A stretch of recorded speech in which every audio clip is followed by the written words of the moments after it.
Oy, nakapagkape na ho ba kayo? Nakapag-cha na ho ba kayo? Nakapag-iced tea na ho ba kayo? Nakapag-coke na ho ba kayo? Yung iba ho kasi, Coca-Cola. Ay, commercial pa, Pepsi. Ay, 7, ay, wala pa kayong mga commercial na pinapasok dito ha. Sige, binibigyan namin kayo ng free spot. Ang sinasabi ho natin, marami ho kasi, para lang ho, yung makahatak ho sa umaga. Ang hirap ho kasi, medyo, kanina ho, papunta ho kami rito sa opisina. No?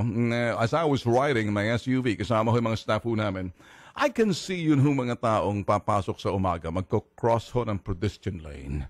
Para ho malungkot sila eh.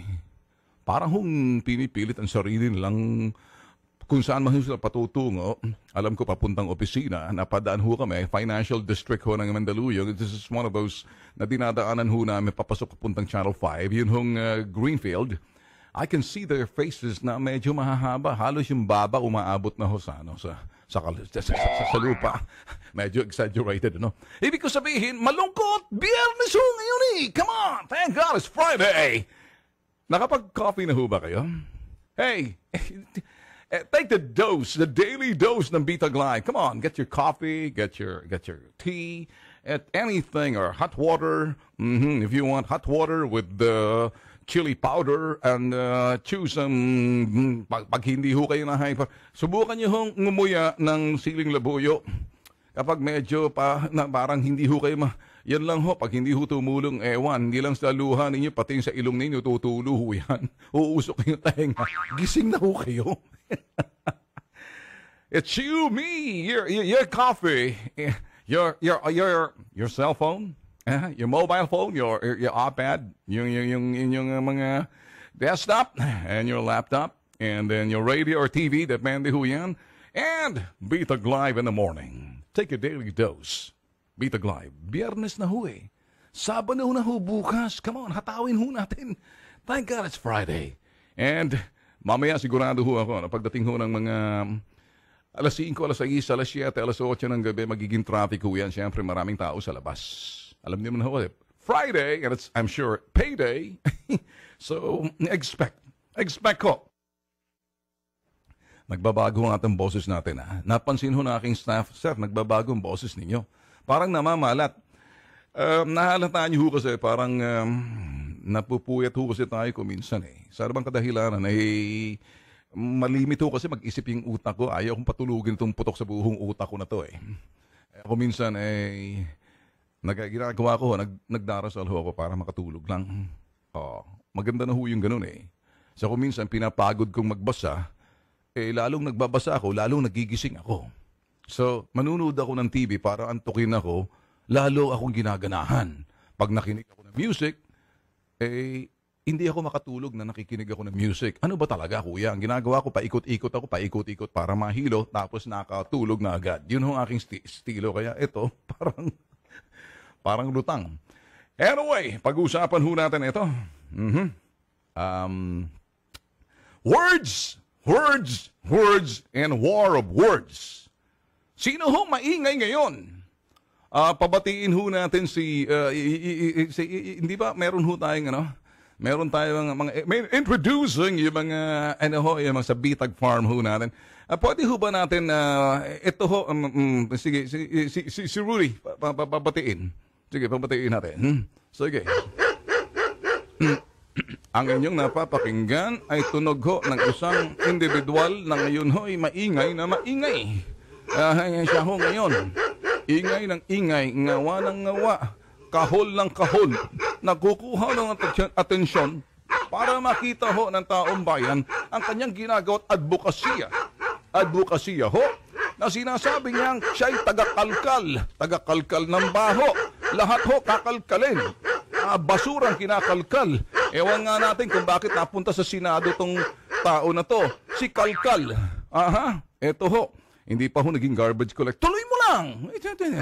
Wala ho tayo sa dog pound. Wala rin tayo sa payatas. Nasa Radyo 5 ho tayo. 92.3 News FM. At sa background ko ho, ako'y tumatayo sa gilid ko.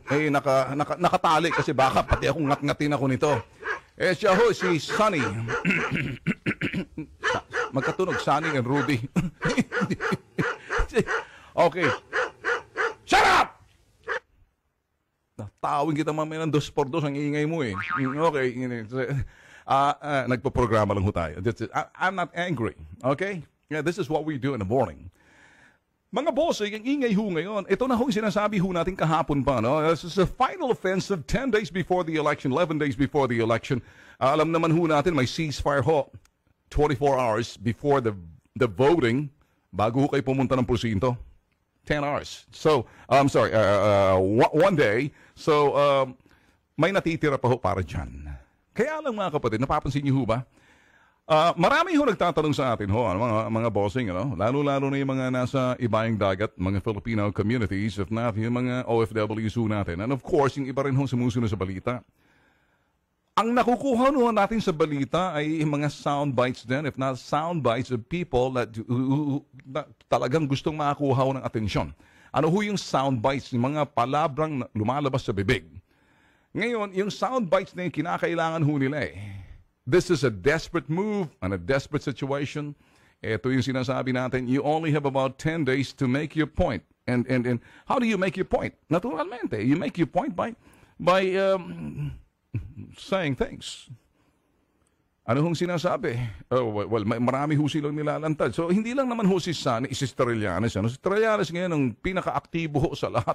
Siya ho yung tumatakbong pagka-vice president at nakalimutan niya ata na siya ho'y tumatakbong pagka-vice president. Ang ginagawa niya ho yung ginagawa niya sa Senado.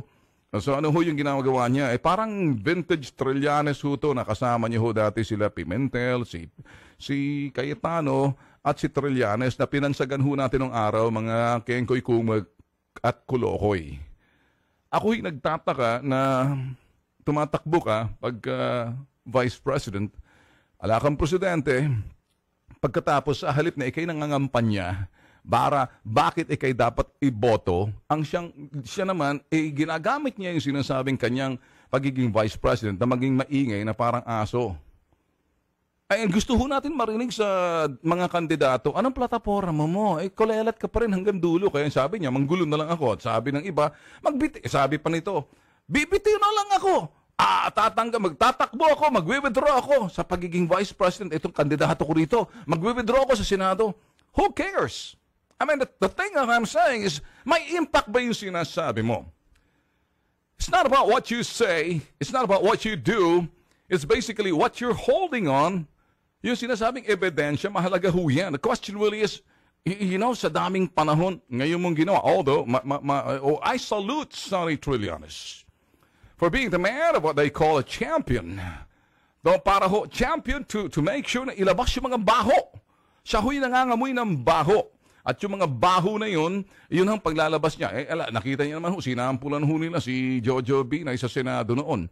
And that's what he wanted to do now. He's doing it right now. Nakikita ho natin. Wala naman ho problema sa kanyang pinagsasabi. But there's one thing, remember nung Monday, sinabi ko, kinakatakutan, ginagalang. Description ho yan ng leader na kinakailangan ho natin. Kinakatakutan at ginagalang. Kinakatakutan kasi he's not gonna waver. And as far as upholding the law, executing the law, and then, nire-respeto kasi, mga taong re-respeto kasi, yun ho mga God-fearing and law-abiding, respect the law. And, pati ho yung may taong may political will, kung sino man ho sa mga presidente. Meron namang iba, utak na mga kriminal, pag meron kang isang leader na talagang merong pangil, kinakatakutan, iniiwasan. Kasi hindi na sila pwedeng maglarot, gawing palaruan yung anumang komunidad, anumang probinsya, anumang syudad, or in this case, anumang bansa, na parang isagawa ang kanilang krimen. Ang krimen ho kasi na isasagawa pag may oportunidad, maisagawa. Subalit, pag may isang tao dyan na matalim, may political will, walks the talk and walk the walk, and so mangyayari ho dyan. Mag-iisip yung sinasabing kriminal na nagnanasang gumawa ng krimen kasi yun hong may oportunidad, the opportunity to commit a crime, which is always there, the desire. Pag nanasa ho ng isang kriminal ay isagawang krimen, napupukaw ho yan nagigising na lang ho yan kapag nakakita siya ng oportunidad. Paano ho? Ang mga kriminal, kapag may kinakatakutan at alam nila kung sino yung leader na ipapatupad yung batas, ay may pangil yung kaniyang pagpapatupad, iiwas ho yan. So, it applies to the criminal doon sa mga taong sinasabi ho natin na mga gustong lumalabag sa batas. In this case, the scumbags. And ito ho yung mga sinasabi mga kung sino man mga criminal na yan. As the word hardened criminal, mga hardened criminals na yan, iiwas ho sila. They would rather, they would rather do the crime somewhere na medyo makaiwas sila kasi alam nila ang consequence. Alam nilang kahihinatnan kapag medyo yung kanilang lugar na paglalaruan, medyo ibang klase yung sinasabing paninindigan at nandoon yung sinasabing pangil, pagpapatupad ng batas. So, yung criminal yun eh. Diba? So, okay, sinabi natin, kinakatakutan, ginagalang. That's the leader, applies to the leader. And also applies to those people who follow the law. Kumbaga, ito yun eh. Sumusunod sa batas. Ikaw naman kasi kung may takot ka sa Diyos, naturalmente may takot ka rin. Hindi ka lalabag ng anumang batas ng tao at batas ng Diyos. Naturalmente, may Diyos ka eh. Di ho ba? Yung mga law-abiding are God-fearing. So therefore, it applies to those people na sila they're law-abiding, they're God-fearing, and they always look at those people na gusto lang ihalal, ito yung kinakatakutan at ginagalang. Merong sa mga kriminal, putok sa buho itong nakaupo, kapareho namin to eh. Iwas tayo, mahirap na. Baka hindi natin masagawa yung gusto nating isagawa, hindi na natin pwedeng gawing palaruan yun eh. Merong iba dyan, gusto nilang,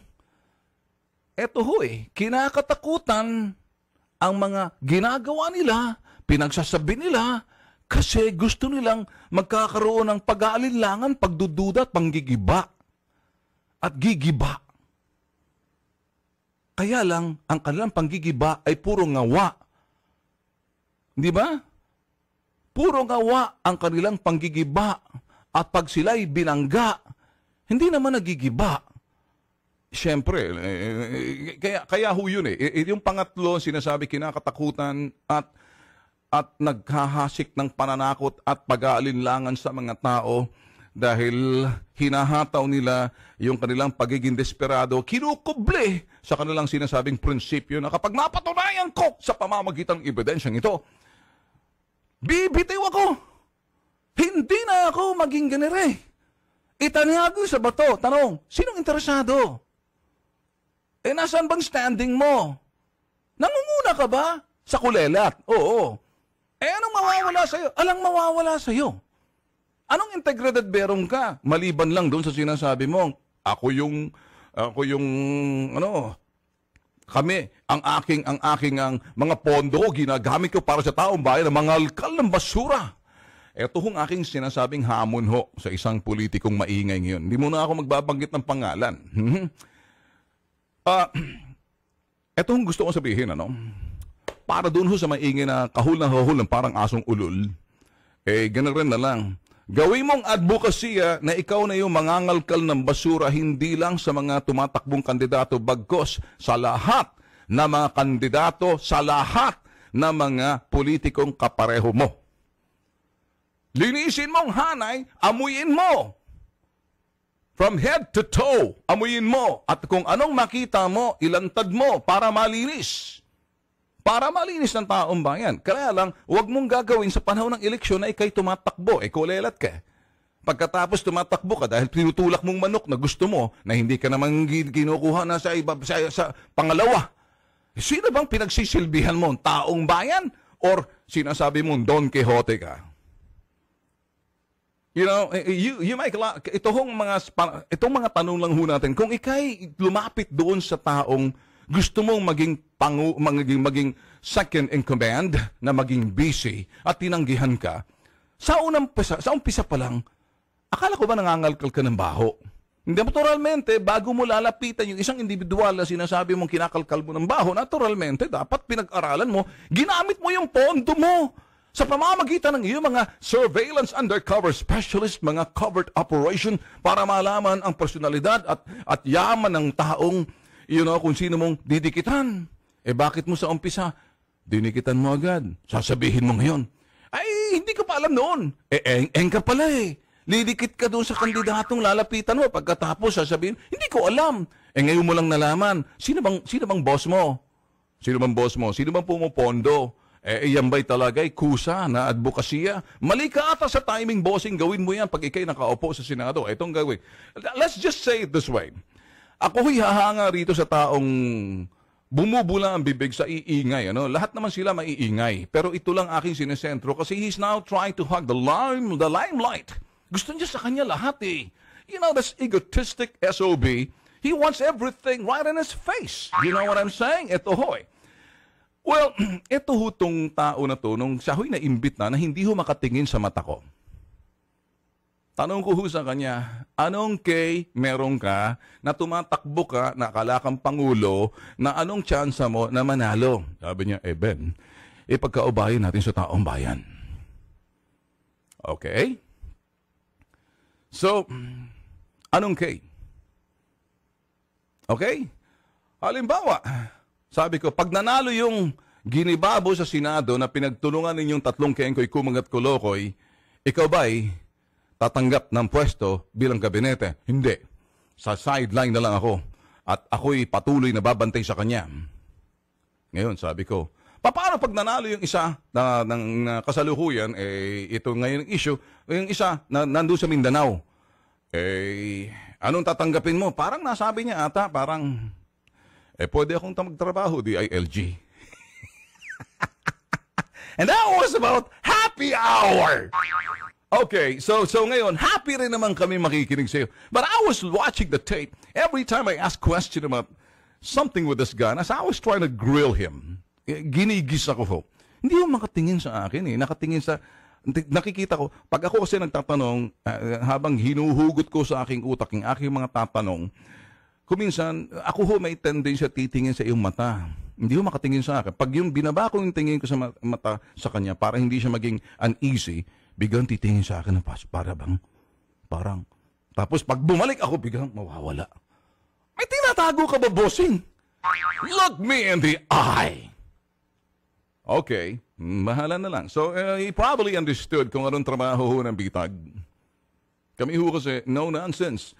Ako ho kasi, I would believe if you're a champion, if you're championing the cause of people na mga may tinatagong yaman at may nakaw sa kaban ng bayan, karapat-dapat lang naman na gawin mo yan at gawin mong advocacy. Be a champion, exposing the truth in search for truth.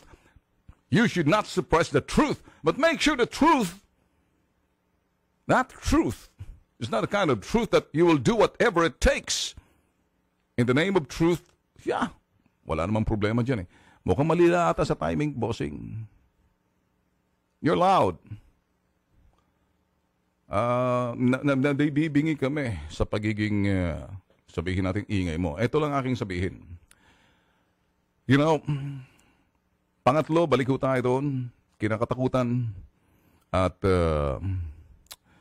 sabihin na ho natin, para magkakaroon ng alinlangan, kinakatakutan sa kanya mga sinasabi para magkaroon ng pag-aalinlangan, pagdududa at magbagong isip na mga kung sino man yung kanyang binibigyan ng mensahe. If that's your game, and that's politics. Sabagay, sabi nga ho natin, election ho kasi is the national pastime, pambansang libangan. Yes, nalilibang ho kami. Ang sa akin lang ho, ayaw ko malibang ang tao na parang entertainment, all hogwash. Lalo-lalo na doon sa mga iba, sa iba yung dagat. Ito ho yung mga nakikinig ho sa atin na parang tanong ho nila, pareho labas ng balita eh. Sa dyaryo, sa radyo, sa television, online, yun lang forum ho nila para makapag-monitor ng balita. Pero gusto ho nila, bitag, anong masasabi mo? I'm taking a stand to say, listen carefully, if we're talking about the issue, ito ho hindi na pag-uusapan sa balita. We need to do a sense of analysis by going doon ho sa mga events in the past and look at the records to see magtutugma. Ako'y naniniwala ho na kinakailangan ho sa Senado, sa Kongreso, meron tayong mga talagang naninindigan ho ng mga politiko na wala ho silang kiber, kahit na ho kabaro nila, ilantad nyo yung baho ng ibang kabaro ninyo. Ako ho kasi, there was a time na medyo in-advisean lang ho ako, pero I did it. Na marami ho nasasaktan sa akin pag sinasabi ho ako sa mga kabaro ho namin na medyo tiwali, tumatanggap, at saka nababayaran, pinagbibili. Tapos akala mo kung sino, pero sa likod noon, bulok. Hindi ho ba? Ganun ho eh. And I will do that. Ay nakakabangga ko ho, yung ibang mga kabaro ko eh. Na kung minsan parang sila'y napapasaringan. Kayo ako nakapagsalita ng ganito kasi, you know, be sure na pag ikay nagsalita, wala kang baho at wala kang tinatago. Kung pag-uusapan ho yung sinasabing pagtatanggap, yung pinagbibilit, nagbibili at nababayaran, and attack and collect and attack, I will open my house, everything. I will open everything to anyone. Dapat ho ganun. Ngayon, para sa akin, if there's such a person that way na ganun din ho sa Kongreso o sa Senado, isasaludo ako, makikipagtrabaho ako sa inyo, tutulong ho kami. Pati yung mga covert operation, surveillance, and then digging all these information for the interest of the Filipino people, makikinabang ho taong bayan. Pero kung ang makikinabang ho yan, taong bayan nga ba sa mga impormasyon na yan, bakit ngayon lang? Is it creating any impact? What you say, what you do, matters not. It doesn't matter kung anong sasabihin mo, anong mga ginagawa mo. I believe the impact would be doon sa mga ipinakikita mo or di naman kaya doon sa mga natatamasa nila, nakikita nila eh. Sinubukan yung gibain yung isa sa Senado. Ba't nandyan pa? Matapang pa nga eh. Hinahamon pa kayo eh. Hindi ba? Sinubukan yung gibain. Ang problema roon sa isa, masyadong mangawa, masyadong maaga pa, kaya pinutakti ninyo. Marami nagsasabi, ito namang isang taga-Davao, ba'y marunong to the last minute. Kung tactic strategiya yan, I don't really care. Okay, kung yung tactic strategiya to the last minute, magkakalkal ka dahil may manok ka, pero hindi yata tama, ano? If you're running for an office, and then, kasi ganito ho eh. Everybody, yun ho mga kulelat, yung mga alanganin sa survey, sila ho maiingay ngayon eh. They're gonna give you, they're trying to create doubts. Batuhan ho, babatuhin ka ho ng Cobeta, babatuhin ka ho ng Unidoro, babatuhin ka ho ng lahat, ibabato sa iyo. Pati Poso Negro, babato sa iyo eh. This is how garbage, at ito ho'y masasahol pa ho eh. We can expect this. This is, sinasabi ho natin, ito na ho yung mental conditioning by way of words to create impact. So, yun hong ating sinasabi rito. May nagsabi ho sa akin ganito, taga Ibayong Dagat, Sir Ben, paano pag nalalo ho yung taong kanyang ginigiba? Itutuloy niya kaya sa Senado, kasi hindi naman, kung matalo man yan, senador pa rin yan eh. Itutuloy niya kaya sa Senado na para ma-impeach yung tao. Sabi ko, oo nga, ano? Sasabihin ko sa programa, eto ngayon para sa iyo, Trillanes, you know, keep going on. And then tingnan natin sa resulta ng eleksyon, baka makumbinsi mo, at may chances naman na makumbinsi mo yung taong bayan sa mga ebidensyang pinanghahawakan mo to which you're trying to instill fear. That if this guy wins, it's gonna be bloody, dangerous. May karapatan kang ipresenta yan. Kung gusto mo ipresenta yan. May karapatan kang ipresenta doon sa mga undecided, if there's any undecided at all, kasi 10 days before the election, yung mga discerning lang yan, yung mga dismayado na medyo nag-iisip-isip pa, na nag-aalinlangan pa, that's where you're trying to cater, and that's where you're trying to center your focus so that you can achieve the outcome, the desirable outcome na gusto mo. Pero para doon sa mga iba na desidido na, why effect yung iyong sasabihin yan? So, sino bang tinitira mo? Well, the percentage-wise, pag-uusapan ho na, analysis na ho to eh. Okay? Now, I would love to see that if there's any survey until next week, let's see kung may impact yan. Let's see, pagdating ho ng eleksyon. But ako, sabi ho sa akin, we're following the trend of thought. Nung sinasabi ho ng isang OFW sa akin, Boss Ben, paano kaya pag nanalo yung taong kanyang kinabangga? Sabi ko, ano pa magagawa niya? Nanalo. Hindi! Ang gusto namin, ipa-impeach niya! Ganun. Tama nga, ano? Ito, Sonny Trillanes, Senador, running for Vice President. Bantayan na lang natin, tingnan natin sa resulta ng eleksyon kasi pag natalo yan, alang problema. Pag nanalo yan, I would love to see you spearhead the impeachment ng yung taong ginigiba mo. I-impeach mo. I-impeach mo. Make sure you have the balls to do that. Kasi baka pagdating, yung buntot mo, Sus Mariosep, nakatiklop na. I want to see how good you are. I want to see what you're doing and stealing fear in the mind of people with all those evidence. Pieces of evidence. And I'd love to see the evidence. And I can see that you're challenging. Hala, punta tayo doon. Doon tayo magkapirmahan. Wow, man. Parang warehouse. Last man standing. Parang atang pamilyar ako niyan eh. Parang atang pamilyar ako niyan. Last man standing. Let's go to the warehouse. Lock it up. Ambulance waiting. And then, pagkatapos ng bakbakan, merong isang open the door. And then, pick the guy out there is knocked out. Bring him to the hospital. Get me a stretcher. Parang pamilyar ata ako niyan. Parang street fighter in the thing. Are you a street fighter? As in, not really, literally, o sige, metaphorically. If you're a fighter, let's just see. Okay?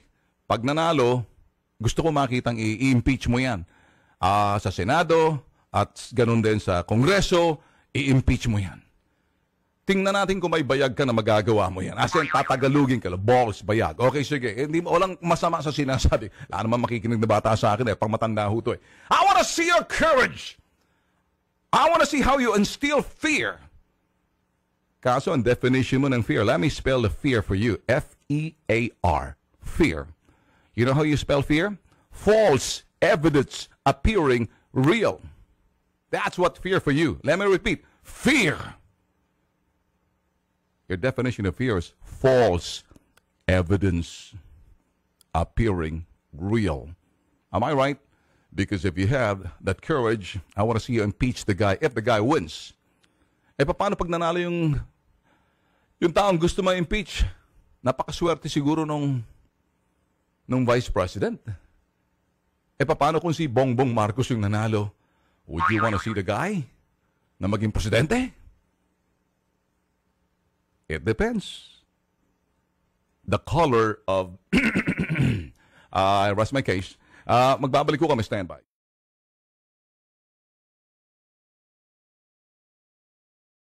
Ito lang ho aking masasabi. There's only 10 days, I believe 10 days before the election.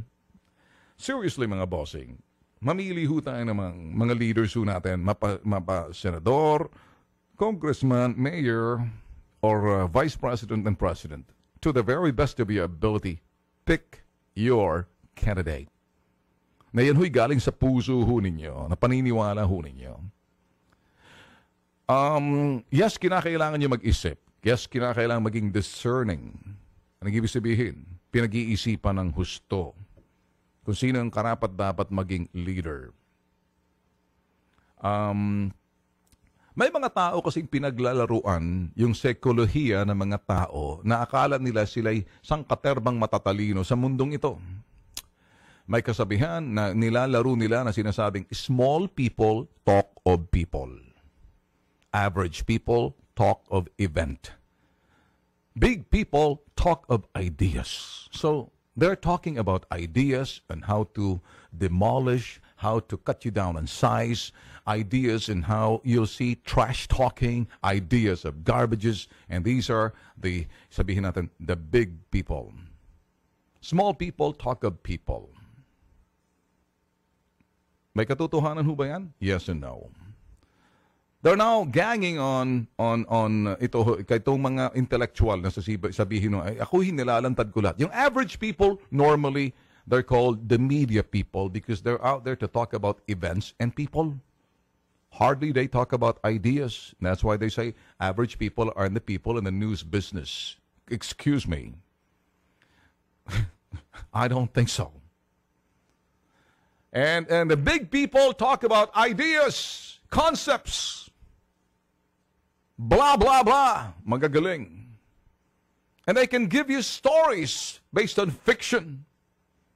Katang isip. Gagawin nilang totoo. That's the big people. Small people, yung mga taong tatawagin nilang mga kulto. Hindi na nag-iisip. pumapanig, hindi naninindigan, makursunadahan, mapusuan, ipaglalaban ng patayan. Yan hong bansag nila sa mga small people. Nitong mga big people, because they talk of ideas, create scenarios, create anything to create doubts. And these big people are called strategies, tacticians, PR, spin doctors. Is that what you call the big people? You talk about ideas and concepts. You talk about demolition. You talk about destruction. You talk about mind poisoning. You talk about what? Mental conditioning. That's what you call big people. Laro ng mga malalaking tao. Surveys, is it called laro ng mga malalaking tao? To condition the mind of those people? Small people, talk of people, average people, talk of events. Kami daw sa media, mga average people. Kasi sila, big people talk of ideas, events, and they will manipulate situations, events, and they will create scenarios, and they can create anything, a fiction, and make it real. And they can even make the black into white, white into black, and they can sell mud and becomes as clear, as crystal clear water. Yun ho eh. That's the big people. Yung mga malalaking tao, idea ho ang kanilang mga pinag-uusapan at pinag-iisipan, idea, konsepto, at kuminsan paggagawa ng katang-isip at kwento at paninira. Yung mga katamtamang mga individual, kami lang sa media. Alam namin, magbabalita lang kami. Nagsasalita lang kami. Hindi namin kayang saklaw at ang isipan nila na ang kanilang mga isipan, para bang kami yung mga kami yung mga intellectual. Kayo katamtaman dyan sa media. Kayo walang ginawa, kundi magbalita, magsalita. Kapareho yung Ben Tulfo na yan. Alang laman yan, parang asong ulo lang yan si Ben Tulfo na yan eh. You guys listening to me? Yung mga maliit na tao na yan, mga kulto yan, tagapagsunod lang yan eh. Nek nyo. Read my lips. What am I doing? Binabalansi ko ho eh. Yeah, totoo ang mga taong tinatawag nyo mga kulto tagapagsunod kasi sila'y desperado. Boyset. Hindi lang desperado. Galit. At nananawa. Kuminsan tinatawag nyong kulto kasi sila hindi na naniniwala sa inyo. Nagsasabi, too much! Kaya gano'n, nagre-rebelde. Kaya sa tuwing nagsasalita kayo, shout out na agad kayo kasi galit sila eh. At pinakikita ang kanilang pagre-rebelde. Pinakikita ang kanilang pagiging rebelde. Rebellion na kumbaga kawawa yung mga manok ninyo. Kasi kung nagsasalita kayo at nakikita yung anino nung sinasabing kinasusuklaman. Can you imagine yung sinasabi, walang makakatalo sa record ko pagiging presidente. Salamat sa bakit pa nag-antay kayo ng 10 taon na ako'y dumating. Ganun ba? Meron ka bang kantang bakit ngayon ka lang? Kaya mong hanapin? Ito ho yung salitang si mama na sinabi, kayo ang boss ko. 10 dekadang inantay. Kaya sabi ng isang congressman, madamo nga salamat. Ano, nang liligaw? Hindi! I'm doing my show here and I love what I'm doing. Nakaka-relate na ho ba kayo? Sino hong binubuisit na bitag dito? Mga intellectual daw, magagaling na talang minamanipula. Ang tawag doon sa masa, kulto. Kami mga taga-media, ang tawag nila sa amin, mga average lang. Katamtama ng utak dahil ang hawak na utak, ang lawak ng kalang utak. Utak ng sinasabing mga utak ninyo, mga utang namin, mga utang nyo. Di ba? Mga utang nyo, makinig kayo. May utang na loob kami sa inyo, mga utang na loob namin sa inyo. Salamat ba? 10 years nang nagantay kami. Walang ibang pangulong makagawa, kundi, abay, sabihin ba naman, walang makakatalo ng record ko. Ako ang pinakamagaling. Nag-antay pa kayo, kaya tama-tama ang kantang. Bakit ngayon ka lang? Di ka pa natigo. Kaysa yung kasama yun. Easy. Pambuisit. Hindi ho ba? When you start talking that way, na parang ang tingin ninyo sa mga tao, masa bobo, may ganti yan. Kaming nasa gitna na tinatawag nyo mga average, pinamumukha namin sa inyo na kami mas matalino pa sa inyo, mga sangkaterbang, mga eng-eng. Nakakala ninyo kayong intelektual na mamanipula ninyo dahil ideas, konsepto, intelektual, kayo, kaya nyo kumuha ng mga spin doctor, paikutin ang utak ng tao. Ang problema, pinagtatawanan kayo sa ibaba. Kahit na anong paikot ng paikot, Sa parang gumawa kayo ng tsubibo, kayong inilagay ng tao sa tsubibo, kayo nahihilo. Kaya tuwing nagsasalita kayo, ang ginagawa ng tao, tinatakpan ng kanilang taenga. Habang tinatakpan ng taenga, hindi sila naniniwala at nagagalit. Sinong ginagantihan? Alam nyo na. Kawawa naman yung manok nyo. Kasi yung manok nyo, ako naman naniniwala performer, achiever. Kaya lang sa tuwing siya nagsasalita, buisit na hindi niya naman siya. He's biting the bullet, guys. Let me analyze this. Siguro matatalino naman kayo. Every time he speaks, and I can understand yung sincerity ng tao, and I can understand how he's trying to say, hey, moral excellence, academic excellence, leadership excellence. He's got it. You got it. Di ba? Kaya mo bang hanapin?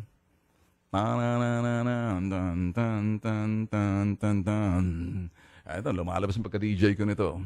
Yes? Nakukuha mo yan? Nakukuha mo ba yan? Kasi ito, hindi alam ko may copyrights to, but anyway, nasa public naman ho tayo. This is a public broadcast. Yes? Hindi mo kaya hanapin? You got it. Di ba? Hindi mo kaya hanapin yan? O, sige, di ba? Hindi mo na, isang araw na lang hanapin. Hindi pa nakarestore dyan. You know, guys, this guy has it. He's got it. But you know what? He just happened to be in the wrong place in a wrong time with the wrong people around him. That's why nagkukulay yellow, ang nahelo ay yellow. So ngayon, kawawa naman. Sino ba tong asong ulol na maingay? Ano bang to? Hindi ko malaman. Siya ba'y puti o hello, yellow, yellow, o puti? Yellow, hello, yellow, yellow. You know, kasi anyway, kaya lang ho natin sinasabi to, makinig lang ho kayo mga bossing, you know? Let me go serious again. Ang bansag ho sa mga taong nasa ibaba, yung mga nakaranas ho ng hirap, kasalatan, nakaranas ho ng, kuminsan, mahirap po sa kanilang pagkasyahin ng kanilang kinikita araw-araw. Sila ho nakakaranas ng kalbaryo, hirap. Sila hong nakakaranas kuminsan ng kalungkutan at hindi lang kalungkutan, galit. Abay, ang kasalatan ho, hindi ho ganun kadali. Kagikay salat sa pagkakain, salat sa pangangailangan, salat sa pera. Salat ka kahit bubungan nga, alakay.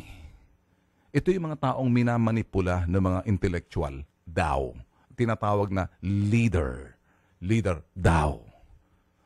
Okay? Kaya itong mga nasa media, average people lang yan. Walang ginawa yan, magbabalita lang yan, magkakwento lang yan. Ala namang alam yan eh. Ang kanilang mga opinyon ay tagli-5. Kaya nga sinasabi, pag nag-opinyon yan, magkukomentaryo lang yan eh. Kung ano lang lalabas sa kanilang bibig. Wala naman yan eh. Kaya nga sinasabi ho natin, hindi ho gumagawa ng komento. I do analysis and it has basis. Pag-analyze ako, may basihan. Gagamitin ko yung ethics, gagamitin ko yung legalities, gagamitin protocols, procedures, gagamitin ko every standards of how to be a leader. Moral authority, moral ascendancy. Let's talk about it. Kasi magagaling kayo eh. And sometimes you say, si Ben Tulfo, alayan. Alayan. Really now? Talaga? So ngayon, hinahamon ko yung sinasabing mga intellectual na magagaling. Tell me something about economy. Tell me something about crime. Tell me something about peace and order. Tell me anything under the sun. There will always be a standard, a yardstick, panukat, kung anong tamang trabaho. At paano sinusukat yun? Sa pamamagitan ng inyong pamantayan, sa pamamagitan ng inyong ethics, sa pamamagitan ng lahat ng bagay na kinakailangan manggagaling sa libro, iyan natututunan sa pag-aaral at nakukuha mo acquired knowledge at becomes challenged, proven, and tested. It becomes wisdom. You guys getting it? Because you said, pagdating naman sa konsepto, idea, kayo magagaling. Oo nga, ang konsepto, idea ninyo, kalukuhan, kagaguhan, katarantaduhan, katatawanan. Kaya nga namin nilalantad kayo sa media eh. You get it? Sabi ho rito ni Yumi sa Twitter, yes sir. At sabi ng mga abnormal, easy.